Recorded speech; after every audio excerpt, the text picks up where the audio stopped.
Hola a todos, bienvenidos al canal, bienvenidos a esta nueva entrega de este curso de análisis estático no lineal pushover. Entonces, esta es la segunda clase correspondiente al curso. En la clase anterior nos detuvimos acá en la diferencia entre elástico e inelástico y vimos en resumen lo que era el comportamiento inelástico o el comportamiento plástico y nos encontrábamos con este problema de cómo resolver este problema no lineal.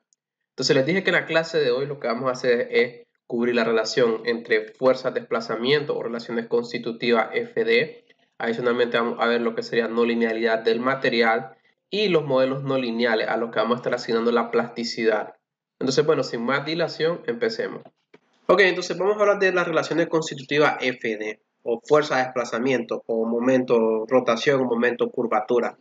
La forma típica de llamarla es FD, de fuerza de desplazamiento, pero puede referirse a momento rotación o momento curvatura. Ok, espero que queden claros con eso.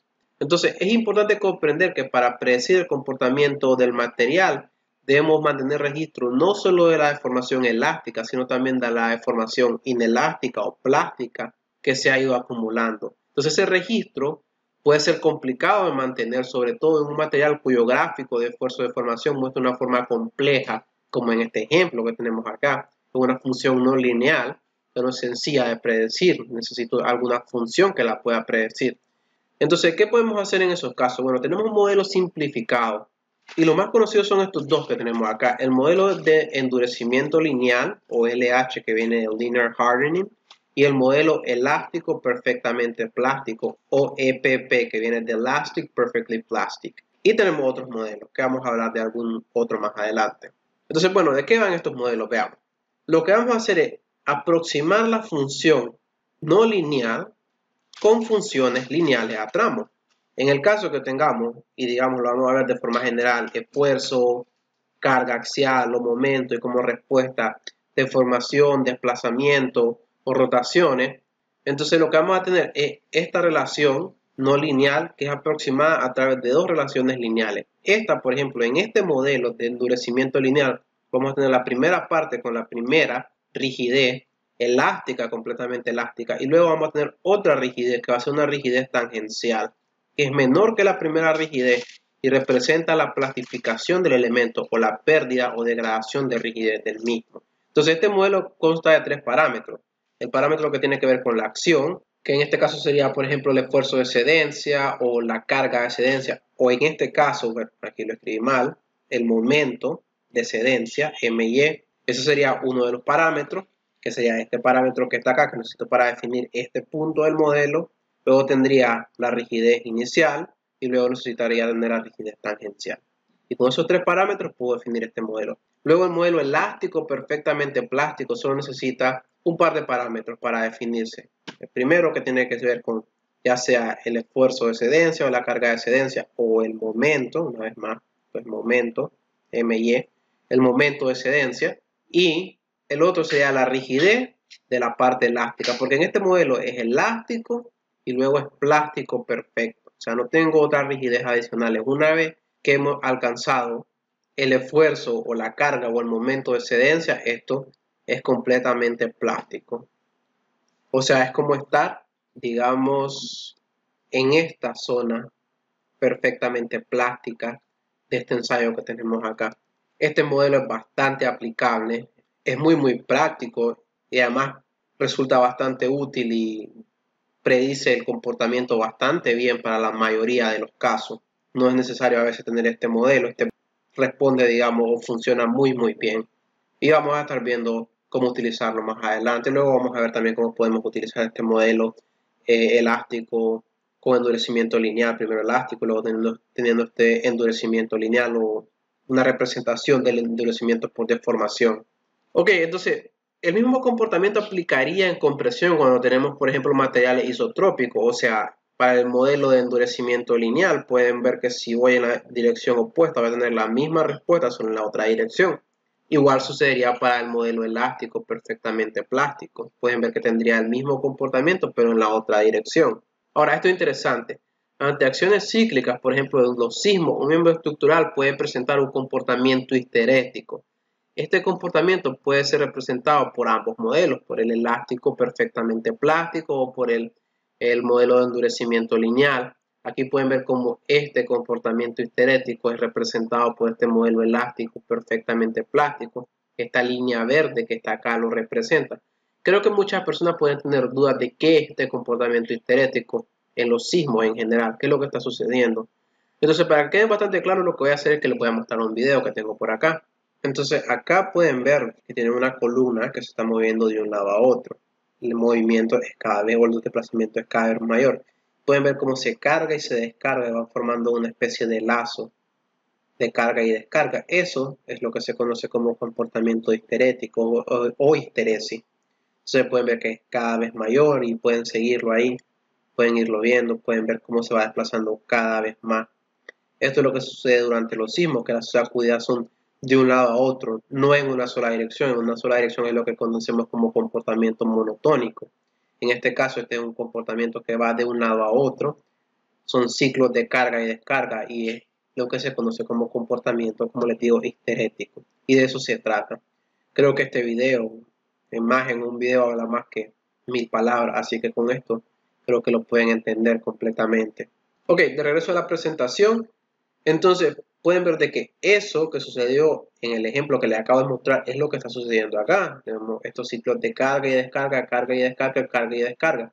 Entonces, esto no lo podemos modelar directamente con ningún programa de computadora, menos no ninguno que yo conozca. Entonces, lo que hacemos es tomar modelos que aproximen estas cargas y descargas. En este caso, pueden ver que esta línea verde que está acá, que envuelve esos ciclos, es un modelo elástico perfectamente plástico, pero incluyendo esa histeresis. O sea, esto es cargado hacia acá, luego viene hacia acá, luego tiene una descarga, luego viene para acá, luego sube y esto puede dar vueltas. O sea, no es que directamente llegue hasta acá, es que, por ejemplo, podríamos decir que al primer ciclo podríamos cargarlo hasta este punto, luego vamos a llegar como por acá, entonces luego como el modelo está definido de esa manera, esto va a bajar, ¿no? Y va a empezar a dar vueltas, luego lo vamos a cargar en el otro sentido, y es una forma, digamos, simplificada de hacerlo, pero que funciona bastante bien y representa lo mismo y se puede implementar en programas de computadora. Espero que les quede completamente claro cómo funcionan estos modelos histeréticos. Estos están incluidos en, por ejemplo, en SAP 2000 o ETABS o Perform 3D, entre otros programas de computadora, ¿no? Estos modelos histeréticos lineales o con endurecimiento lineal. Porque también podríamos tener el caso en el que no sea como este, sino de que, digamos, tenga la parte del endurecimiento, luego esto bajaría como por acá, y luego el endurecimiento se vería aquí también, ¿no? Algo así. Entonces podrían ver cómo esto iría dando vueltas, pero ahora con el endurecimiento lineal que tiene. Bueno, examinando la envolvente que estábamos viendo anteriormente, que está acá, podemos ver que tenemos este envolvente que está en esta línea roja, la parte que está acá. Se pueden ver que aproxima de forma un poco más precisa este comportamiento. En este comportamiento podemos notar un par de cosas. Bueno, tal vez aquí no es tan notable, pero en otros, tal vez ensayos histeréticos se puede ver un poco más. Tal vez, digamos, en este ciclo se nota un poco. Un endurecimiento por deformación, ¿no? Que es parte de lo que estamos hablando acá.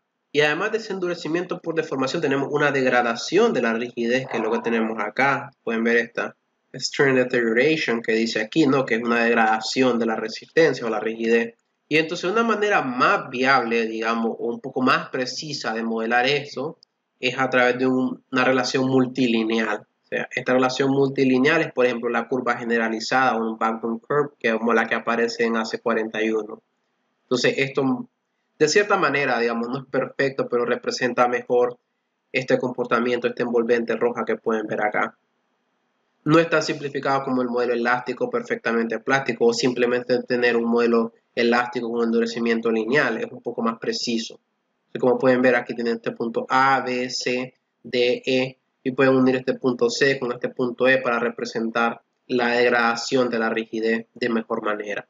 Vamos a estar estudiando esto un poco a más detalle más adelante en el curso. Entonces, bueno, ahora vamos a estar hablando de los modelos inelásticos, o sea, cómo vamos a tomar ese comportamiento, esa relación constitutiva y cómo lo vamos a implementar en un modelo computacional, qué podemos hacer. Entonces, bueno, primero tenemos que tener en mente que tenemos dos clases de no linealidades, ¿verdad? Tenemos no linealidad geométrica, que son análisis de tipo P-delta. No vamos a tocar esto por ahora. Y lo que nos interesa acá, y es un poco más complejo, es la no linealidad del material. Entonces eso es lo que vamos a abordar por ahora. Entonces vamos a utilizar el modelo más simple, ¿verdad? Para explicar esto, porque no hay mejor forma de explicarlo que con un modelo más simple que el elástico perfectamente plástico. Entonces lo que decimos es que esto es elástico hasta el punto de excedencia, y una vez que llegamos a este punto de excedencia que se vuelve plástico, entonces tomamos este módulo de elasticidad o rigidez que tengamos y la volvemos completamente cero. Y de aquí en adelante tenemos desplazamiento sin frontera. Entonces, bueno, lo que vamos a hacer ahora es monitorear lo que sucede con un elemento bajo carga axial. Entonces, primero tenemos cero carga, o sea, el esfuerzo dentro de este elemento es completamente cero, no tenemos ninguna carga. Si se aplica una cantidad de carga, pero que sea menor que el esfuerzo de excedencia, que es el esfuerzo que empieza a plastificar esta sección, entonces estaríamos en esta parte lineal de acá. Entonces podemos decir que la relación que existe entre la carga y las deformaciones o desplazamientos es la matriz de rigidez, que tiene que ver con E, A y L. Módulo de elasticidad, el área y la longitud. Pero si aplicamos una cantidad de carga lo suficientemente grande como para alcanzar el esfuerzo de excedencia, entonces nos encontramos en este punto de acá. Y podemos decir que ahora la sección se ha plastificado. Y en ese punto lo que vamos a hacer es colocar una rótula plástica. Luego vamos a ver a exactitud qué es esto. Pero una vez que esto sea plastificado, si seguimos aplicando carga, esto tiene deformación ya sin fronteras, sin límite. Esto es el punto de poscedencia, o sea, de acá en adelante no hay nada que lo detenga. Sin aplicar más carga, esto sigue desplazándose infinitamente, podríamos decir. Evidentemente, pues no lo va a hacer porque el material va a fallar en algún punto. Pero lo que quiere decir es que la deformación acá ya es sin límite cuando tenga una cantidad de carga igual a esta.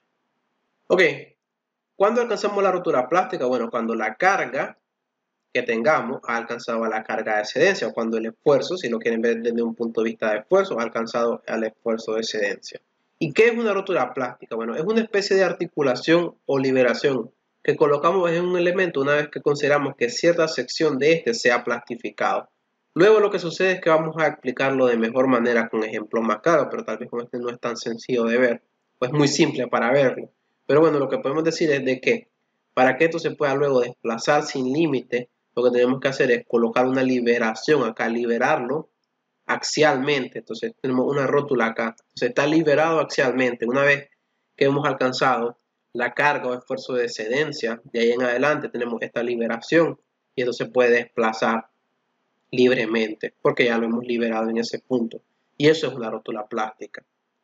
Ok, pero un poco más complicado pero interesante de ver sería el caso de la flexión. Entonces imaginemos que tenemos este perfil y es un perfil W y le aplicamos, al inicio no tenemos nada de momento, pero le vamos a aplicar momento. Entonces, si vemos el perfil de esfuerzo, tenemos cero esfuerzo. Pero en cuanto aplicamos cierta cantidad de momento, entonces lo que vamos a tener son esfuerzos acá y esfuerzos acá. Pero esto es menor que el momento de excedencia, por lo cual podemos decir que estamos en la parte elástica. Ahora, en este caso la rigidez, de forma simple, es 4EI entre L. Y estamos en esta parte elástica. Si seguimos aplicando momento, entonces vamos a llegar hasta cierto punto donde tengamos plastificación de la sección, porque vamos a tener ambos puntos que han alcanzado el esfuerzo de excedencia. Entonces, para alcanzar ese punto necesitamos aplicar una cantidad de momento igual al momento de excedencia. Ese momento, si estamos hablando de acero, va a ser igual al módulo de sección multiplicado por el esfuerzo de excedencia. Ok, luego de este punto en adelante se comienza a comportar de forma inelástica y lo van a ver, porque este no es el fin de la sección. Que hayamos alcanzado este punto no significa que la sección ya falló, ya murió, no. Tiene más resistencia, tiene mucha más resistencia que eso. Entonces, luego, si seguimos aplicando carga, lo que va a pasar es que se va a empezar a propagar hacia adentro, porque como la sección ya no puede tomar más esfuerzo que el esfuerzo de excedencia, entonces ese esfuerzo va a empezar a propagarse hacia adentro de la sección. Entonces, por ejemplo, acá en los patines en ambas direcciones van a empezar a acumular esfuerzo, pueden ver en ambas secciones, va propagándose hacia adentro y entonces estos patines completamente han cedido, lo que significa que el módulo de elasticidad en esta parte de la sección se ha vuelto cero. Entonces ya empieza a comportarse de forma no lineal, como pueden ver ya tiene menos resistencia, pero no completamente plastificado porque todavía tenemos esta alma y el alma todavía tiene módulo de elasticidad y todavía tiene un momento de inercia que tomar en cuenta. Entonces si seguimos colocando carga ahora esa cedencia empieza a propagarse ahora más adentro, como pueden ver, dentro del alma. Y bueno, si los patines son muy importantes para resistir la flexión, pues el alma también tiene cierta función. Entonces, mientras esto comienza a ceder dentro del alma, esto se va volviendo cada vez más inelástico. Ya no tenemos ni los patines y parte del alma tampoco tenemos, hemos perdido eso, pero tenemos un poquito todavía de resistencia, que es esta parte sobre la que no se ha propagado todavía la cantidad de esfuerzo de cedencia que tenemos acá. Pero bueno, finalmente vamos a llegar al punto donde toda la sección por completo se ha plastificado. Entonces, en ese punto hemos alcanzado el momento plástico, que sería igual al módulo de sección plástico multiplicado por el esfuerzo de cedencia, y de ahí en adelante lo que tenemos es una rótula plástica en ese extremo y la sección no tiene más resistencia, comienza a desplazarse ya sin frontera, tiene cero rigidez, cero EI. Este análisis también lo podríamos hacer por una sección de concreto, ¿verdad? Es un análisis seccional. Una sección de concreto es un poco más complicado, pero se puede hacer. Creo que alguna vez tal vez lo han hecho a través de un modelo de Fognestad o algo así, pero es aplicable no solo a acero. Tal vez tome acero porque es la forma más sencilla de explicarlo, pero también es aplicable a concreto. O sea, se puede hacer un análisis seccional de concreto y ver cómo va cediendo poco a poco hasta que se plastifica completamente. Y cuando digo concreto, evidentemente me refiero a concreto reforzado, ¿no? O sea, el concreto con las varillas de refuerzo de acero. Ok, punto importante, ¿verdad? Este modelo de rótula plástica asume que la sección es completamente elástica o completamente plástica. O sea, lo que estamos diciendo es que para utilizar este modelo, vamos a ir desde este punto a este punto.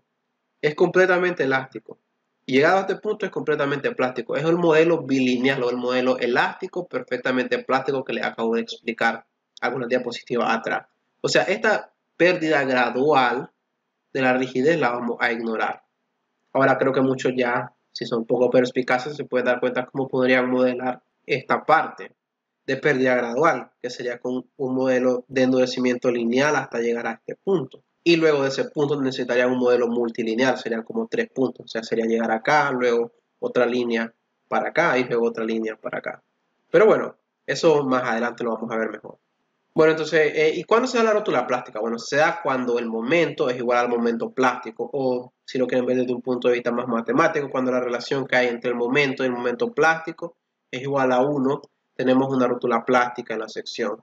Ok, entonces haciendo un pequeño paréntesis, siento que hemos hablado mucho de este análisis seccional con acero, entonces me gustaría abordarlo con concreto para tener un panorama bastante más completo sobre este escenario.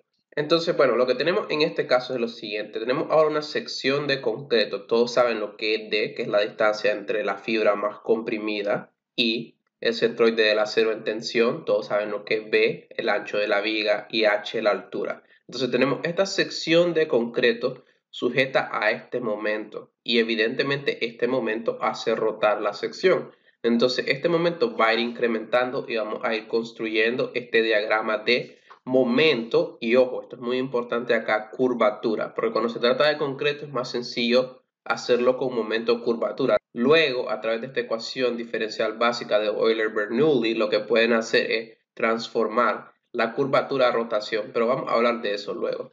En este análisis seccional simplificado tenemos 4 puntos esenciales. Este punto 1, este punto 2, este punto 3 y este punto 4.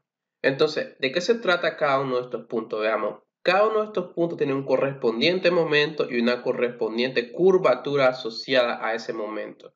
Entonces, como podemos ver acá, tenemos el punto 1. Entonces, ¿de qué se trata el punto 1? Bueno, en esta pequeña tabla podemos ver una descripción, cómo se calcula y qué es lo que vamos a calcular.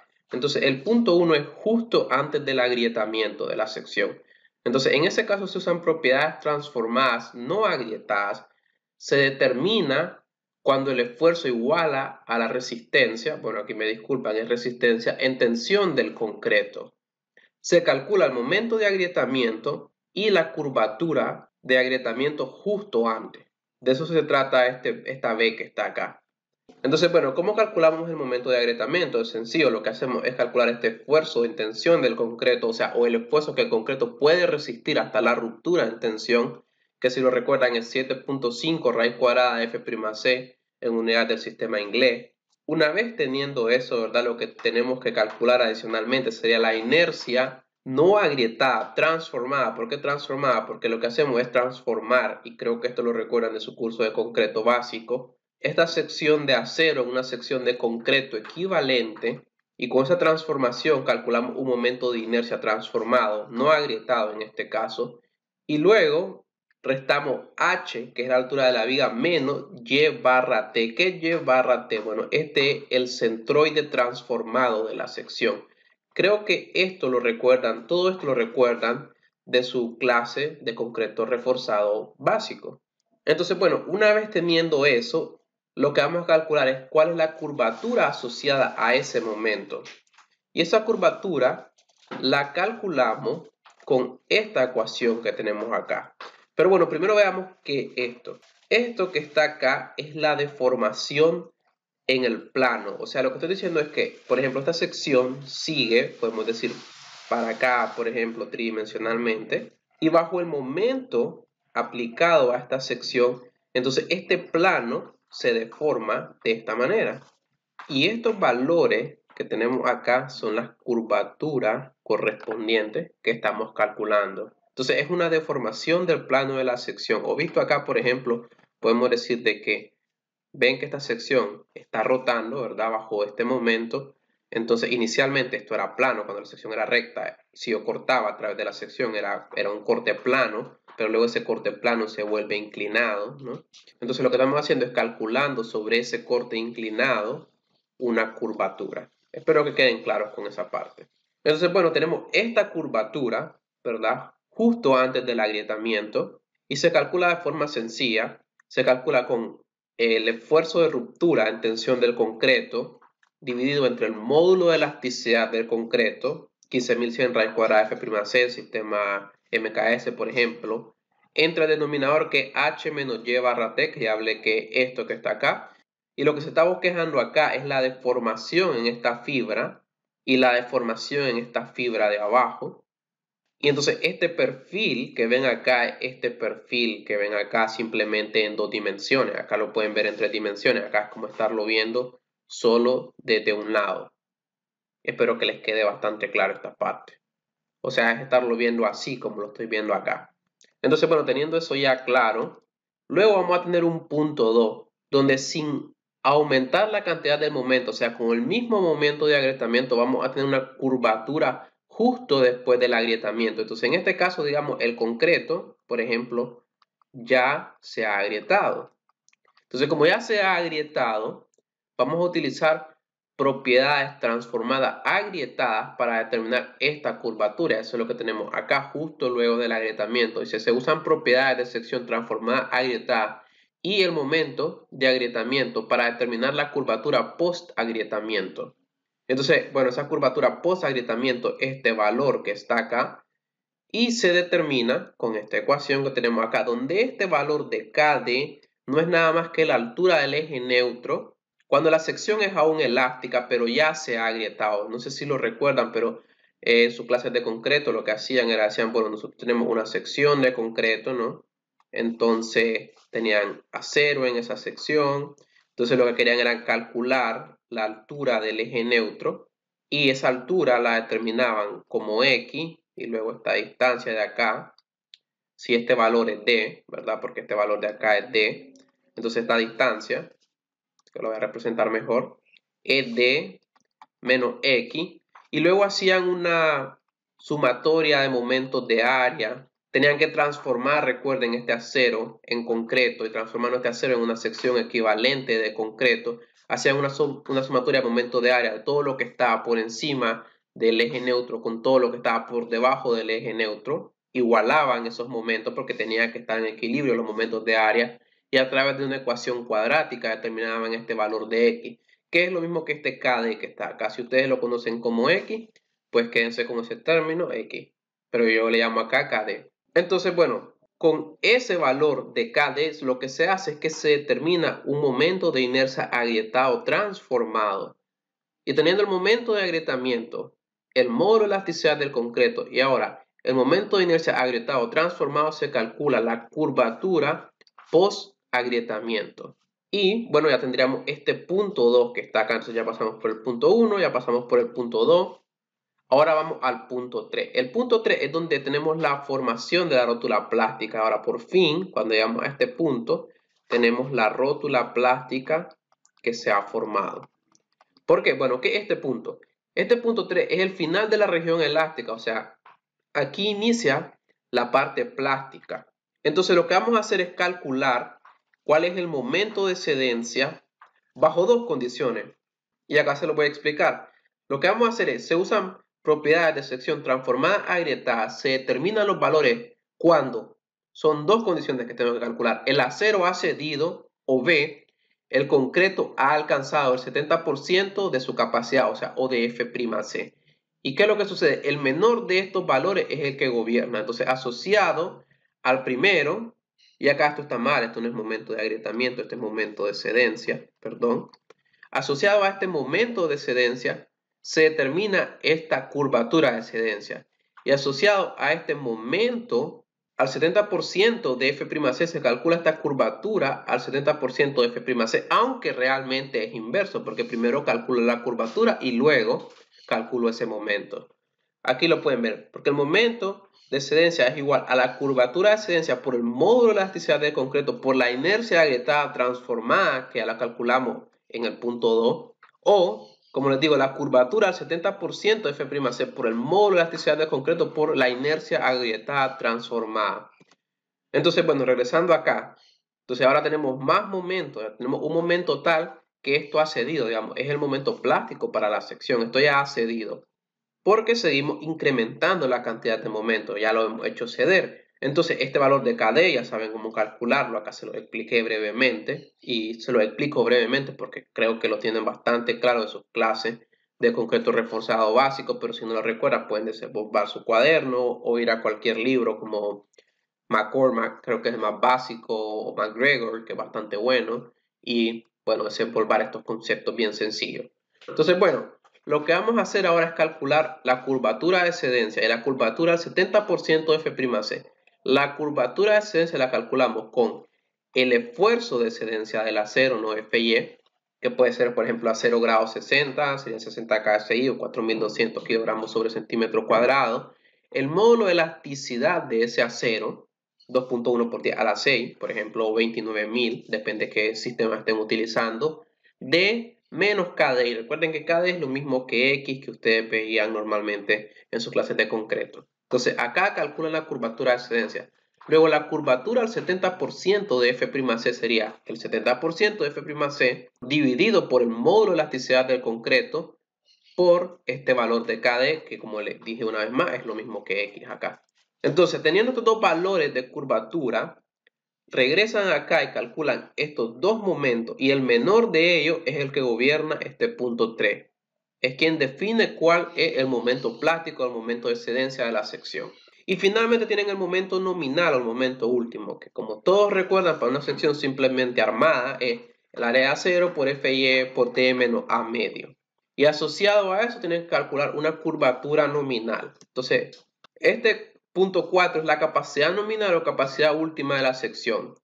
Se usa el bloque de compresión de Whitney, creo que todos recuerdan eso, y una deformación de la fibra más comprimida igual a 0.003. Bueno, lo que estamos diciendo acá básicamente es que para este punto, entonces tenemos una deformación S sub U para la fibra más comprimida de 0.003, y creo que todos recuerdan eso porque lo define a CI 318.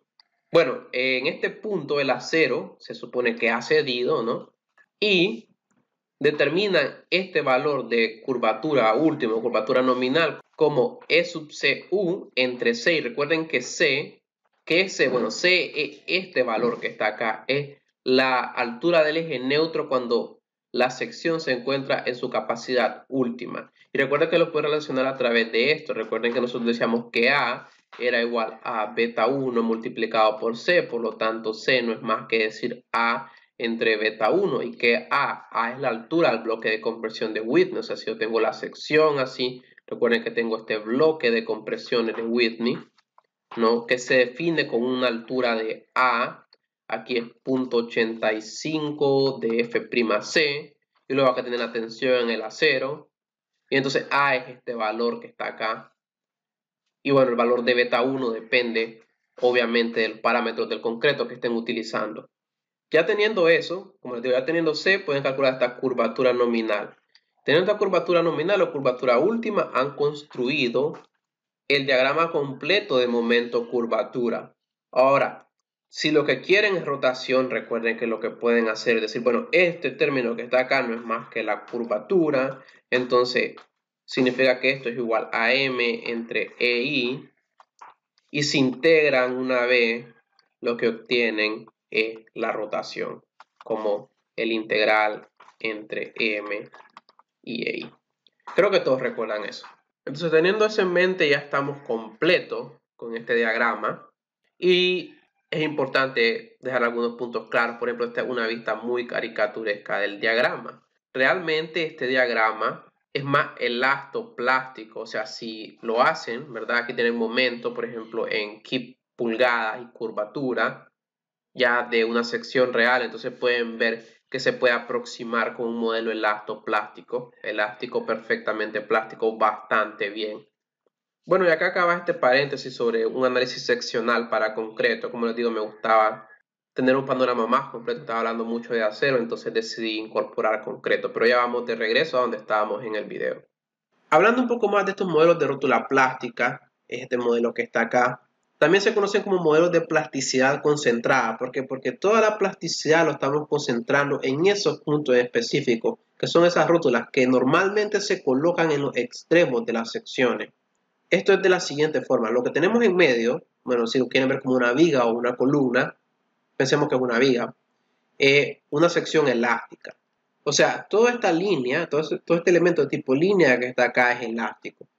Pero estos dos puntos que tienen en los extremos tienen concentrada toda la plasticidad. O sea, en ellos está, por ejemplo, en este que está acá, está modelado, valga la redundancia, esta relación, por ejemplo, para este modelo, elástico perfectamente plástico, que tiene una parte elástica y luego una parte plástica. Y luego también esto está aplicado al otro extremo.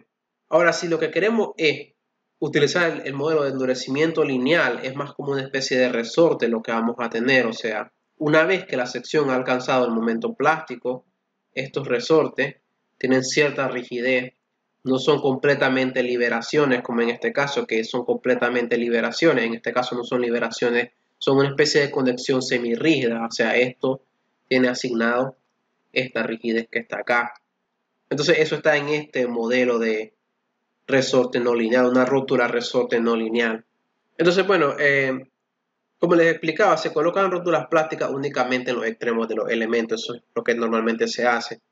Existen versiones un poco más refinadas del modelo de plasticidad concentrada, las cuales capturan de cierta forma la pérdida gradual de la rigidez posedencia. A lo que se podría referir es el endurecimiento por deformación o la parte gradual que vimos anteriormente donde se va plastificando. Entonces eso puede ser modelado con este tipo de modelos de rótula resorte no lineal. No con estos, digamos, porque estos son elásticos perfectamente plásticos. Esta es una liberación completa que se da una vez que aquí ha alcanzado en la rótula el momento plástico. Se da esa liberación.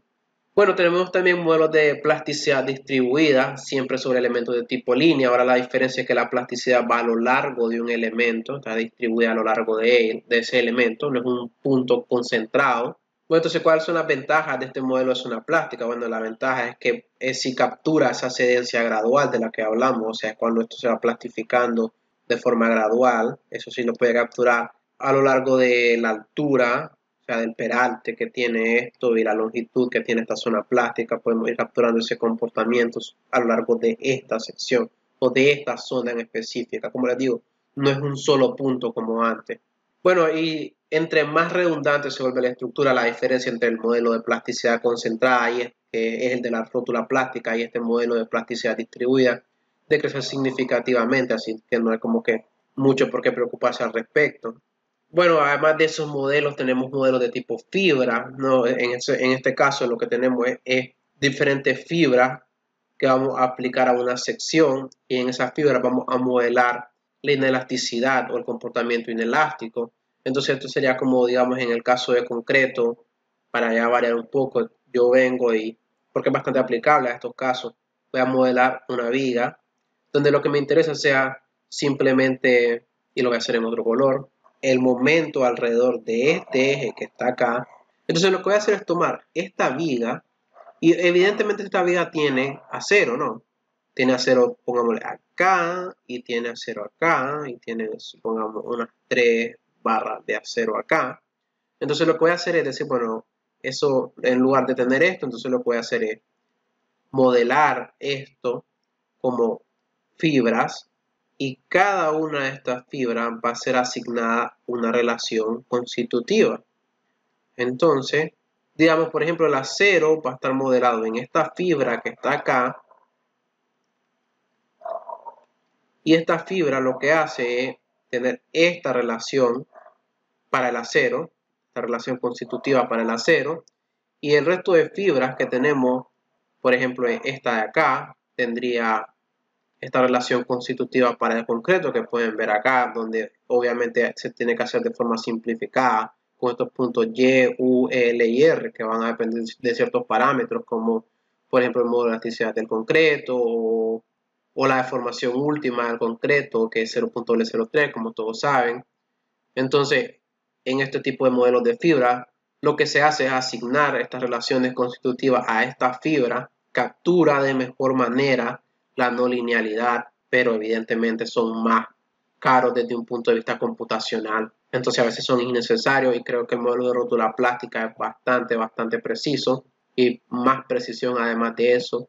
Ya no sería un sentido práctico, sino tal vez un sentido más investigativo o académico. Bueno, y finalmente tenemos modelos de continuo, que serían modelos de elementos finitos, donde lo que vamos a hacer es asignar la plasticidad a cada uno de estos elementos finitos, pues esto es bastante impráctico para cualquier aplicación comercial. Entonces, bueno, aquí les dejo con una frase bastante interesante que dice que el mejor modelo es el modelo más simple que cumple el objetivo. Y está entre comillas porque no es una frase mía. Y por último, ¿verdad? De regreso al modelo más simple y el más práctico, que es el de rótula plástica. Quien tenga una duda de cuál es la diferencia entre una rótula plástica o una rótula simple o articulación, porque me imagino que todos o algunos de ustedes pueden pensar, bueno, todos hemos resuelto el problema, tenemos alguna viga, entonces supongamos esta viga está empotrada en ambos extremos y es indeterminada, pero de repente nos dicen de que tenemos una liberación acá y tenemos una liberación acá. Entonces bajo esto nos piden calcular las reacciones, momentos y lo que sea en esta viga. Entonces esta es una articulación simple o una rótula simple. Entonces, ¿cuál es la diferencia entre esta rótula y una rótula plástica? Bueno, lo que sucede es que la rótula simple lo que hace es no transferir momento. Desde el inicio no transfiere momento. O sea, en ella el valor de momento siempre es cero. No puede transferir momento. Mientras que una rótula plástica es como una rótula de este tipo, pero que se activa a cierta cantidad de momento. O sea, ella es rígida, es como el resto de elementos rígida, hasta cierto punto. ¿Hasta qué punto? Hasta que hemos alcanzado el momento plástico. Luego de ahí ya puede rotar. Pero antes de alcanzar el momento plástico, ella es tan rígida como el resto de la viga. Entonces podemos pensar, digamos, como una analogía, que es como una articulación zarrosa, la cual rota a una cantidad de momento igual al momento plástico. O sea, es como que esta articulación está completamente zarrosa, digamos. Está muy rígida, pero de repente aplicamos cierta cantidad de momento que alcanza el momento plástico y luego de eso la articulación que está rígida y zarrosa puede rotar. Y una vez que rota, ya puede rotar libremente. Bueno, eso sería todo por la clase de hoy. Si les gustó el video, denle like, suscríbanse a mi canal. Eso me ayudaría muchísimo. Si tienen cualquier duda, ya saben que me la pueden dejar en la caja de comentarios. Siempre está mi correo ahí si me quieren escribir a mi correo por cualquier duda. Y bueno, como les digo, eso sería todo por la clase de hoy. Sería hasta una nueva entrega.